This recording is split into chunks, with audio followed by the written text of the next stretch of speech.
Alors bonjour à tous et bienvenue dans cette vidéo. Aujourd'hui on va voir la publication de l'application Startupper. Donc je vous ai pas fait de vidéo ces derniers jours parce que j'ai eu un petit contretemps en fait dans ma famille. Du coup ce que j'ai fait c'est que j'ai repris l'application et j'ai en fait enlevé quelques fonctionnalités pour pouvoir tout simplement sortir l'application le plus rapidement possible parce que sinon ça allait me prendre au moins une semaine à vraiment tout faire l'application, enfin vraiment à la publier le plus correctement possible en fait, parce que dès que vous ajoutez une fonctionnalité vous allez avoir des petits bugs qui vont apparaître et du coup ça double voire ça vous triple le temps de développement. Donc ce que j'ai fait c'est que j'ai enlevé des fonctionnalités qui n'étaient pas indispensables et du coup j'en ai fait une version la plus simple possible et je l'ai déjà publié sur Android au moment où je vous fais cette vidéo. Ce qui me reste à faire en fait c'est la publier sur l'App Store en fait pour iOS, donc pour iPad, iPhone, et c'est ce que je vais vous montrer en fait dans la vidéo à quoi ça ressemble un petit peu. Et vous pourrez également donc, du coup télécharger l'application via le lien qui se trouve dans la description. Donc voilà, on se retrouve tout de suite pour que je vous montre cette dernière version de l'application Startupper. Du coup, voilà à quoi ressemble l'application actuellement. Donc vous voyez que j'ai enlevé le petit onglet du menu qui était parcourir en fait, où vous pouviez voir les catégories de projets. Voilà, c'est un truc qui est pas très compliqué en soi, qui reviendra, je pense, d'ici la prochaine version, mais qui, voilà, me prenait encore un petit peu plus de temps, donc j'ai vraiment... c'était pas indispensable en fait, c'était plutôt ça le point. Surtout qu'au début, il y aura probablement pas beaucoup de projets, donc c'était pas vraiment très utile. Donc au niveau de l'accueil, ce qui a changé, là, normalement vous aviez pas ça avant, le petit Startupper ici, qui est le logo en fait de l'application. Du coup j'ai enlevé aussi voilà, les petits... vous aviez une petite icône, un petit bouton avec le nombre de commentaires et le nombre de personnes intéressées. Ça en fait j'ai complètement enlevé l'interaction, pour l'instant je l'ai pas mise en fait. Parce que voilà, ça me prenait... Ça c'était on va dire la fonction qui était la plus compliquée, qui m'aurait pris un minimum au moins une journée pour la coder et une autre journée pour en fait... pallier tous les bugs, parce qu'en fait il fallait que je fasse du coup l'interaction ici, que je fasse en sorte que si un utilisateur a déjà répondu au questionnaire, eh bien, il ne puisse plus le faire, et que ici dans les posts, dans les informations du post de Firebase, eh bien, je vienne compter régulièrement le nombre de personnes qui ont aimé ou qui ont commenté. Donc voilà, ça demandait quand même pas mal de travail, et en plus effectivement il y avait les sections commentaires. En soi, si vous voulez, c'est pas des choses qui sont très compliquées à faire, c'est un peu toujours la même chose. De toute façon, c'est soit vous envoyez des données, soit vous les récupérez. Simplement de tout organiser bien pour qu'il y ait vraiment plus de bugs, pour que ça se passe le mieux possible pour l'utilisateur, ça prend quand même du temps. Donc voilà, c'est pour ça que je me laisse un peu de temps pour le faire, que je fasse les choses bien. Donc voilà pour le détail du post. Donc là, vous avez toujours la possibilité de visiter le site, hein, ça marche toujours. Vous pouvez toujours mettre un lien, un post, etc. Dans la section recherche, il n'y a pas de changement, hein. Vous faites votre recherche et vous tapez sur le projet qui vous intéresse. Donc là, normalement, les images se chargent bien. Voilà. La dernière fois, ça, il y avait un petit bug. Donc là, ce que je fais, c'est que je transmets en fait simplement l'identifiant du projet et non plus toutes les informations. Donc là, vous avez la possibilité de laisser un projet, ça n'a pas changé. J'ai maintenant toutes les catégories sont synchronisées avec une base de données, donc je vais également en rajouter, puisque j'ai eu des commentaires de certaines personnes pour que j'en rajoute, donc pas de souci, vous me le dites, moi je les rajoute, voilà.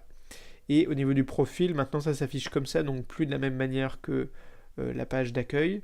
Vous avez une petite miniature pour votre projet, et puis pareil, pour l'instant, c'est exactement la même chose au niveau du détail. Sur le long terme, j'aimerais en fait qu'il y ait des statistiques en fait des performances de votre application, des gens qui sont intéressés, etc. Donc ça, pareil, si je veux faire les choses bien, ça me prendra un petit peu de temps. Vous avez pour l'instant la possibilité de modifier le projet. Donc voilà, si vous cliquez ici, vous le supprimez, donc ça n'a pas changé. Vous pouvez vous déconnecter, je vais vous montrer la page de déconnexion, enfin de connexion et de création de compte. Et voilà, sinon pour l'application. Donc au niveau, voilà, si je fais me déconnecter, la page de connexion, maintenant, elle ressemble à ça. Donc tout simplement, vous mettez vos identifiants de connexion. Et sinon, vous cliquez sur créer un compte. Et là, pareil, en fait, j'avais des bugs d'affichage avec les inputs, là, avec le formulaire. Donc j'ai vraiment fait un truc finalement au plus simple pour pas me prendre la tête, parce que sinon ça me faisait perdre des heures de travail. Donc voilà, j'ai essayé de simplifier au maximum. Au niveau de Android, eh bien voilà, l'application là, elle est déjà publiée, vous pouvez la voir ici. Donc en fait voilà, donc là vous avez une vidéo et quelques impressions d'écran.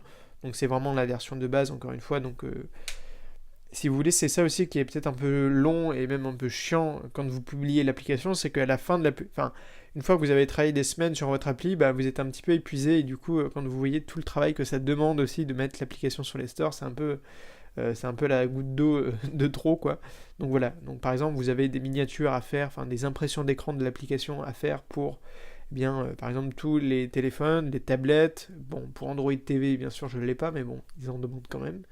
Donc voilà, vous pouvez mettre également une vidéo, voilà, le lien d'une vidéo YouTube, donc moi je l'ai fait. Et après, vous avez plein d'autres choses à remplir, par exemple, la description de l'application, etc., etc. Mais bon, Android, on va dire, c'est relativement simple, puisque là, je suis en train de le faire sur Apple, et c'est encore plus compliqué. Donc là, ils vont demander des captures d'écran pour iPhone X, pour iPhone normal, et pour iPad. Donc voilà, pas mal de travail, faire des descriptions, mettre les URL, etc. Et puis tout simplement exporter l'application avec chaque logiciel à chaque fois, donc Xcode pour iOS et Android Studio pour Android. En fait, voilà, une fois que vous allez pallier à tous les bugs, eh bien vous allez générer par exemple pour Android un fichier APK que vous allez pouvoir importer en fait dans votre fichier Play Store. Voilà donc pour l'application, j'espère qu'elle sera disponible pour vous dans quelques jours. Ça met quelques temps en fait, enfin pour le Play Store ça met quelques heures à être validé, donc là je l'ai fait ce matin, je l'ai publié l'application ce matin, elle a été voilà, en cours de validation pendant quelques heures, et là quand je suis revenu après manger, eh bien elle était disponible. Pour iOS c'est un peu plus long, ça met en général à peu près une semaine, et en plus des fois elle peut être refusée évidemment, puisque c'est le but. Enfin le but c'est qu'elle soit analysée, donc des fois elle est refusée. Donc voilà pour la première version de cette application. C'est la fin de cette vidéo, j'espère qu'elle vous a plu, j'espère que l'application Startupper va également vous plaire, donc voilà, dites-vous aussi que s'il y aura des mises à jour, qu'elle va être encore améliorée par la suite, et ça c'est que la première version, donc elle est vraiment la plus basique. Et puis ce que je vous ferai aussi, qui va me prendre quand même un petit peu de temps, c'est un tutoriel complet pour apprendre en fait à coder une application similaire, c'est-à-dire avec une interface de connexion, avec la création de contenu sur Firebase et la récupération de contenu également sur Firebase, ce qui est je pense en fait la base et le socle commun de la plupart des applications mobiles aujourd'hui. Voilà, dites-moi ce que vous en pensez dans les commentaires, et puis si vous êtes intéressé par le développement d'applications mobiles pour Ionic, n'oubliez pas que j'ai fait un programme et une formation complète pour vous aider en fait à apprendre à publier vos premières applications mobiles. Voilà, moi je vous dis à très vite sur la chaîne YouTube, et surtout n'oubliez pas de rêver très grand. Allez, salut!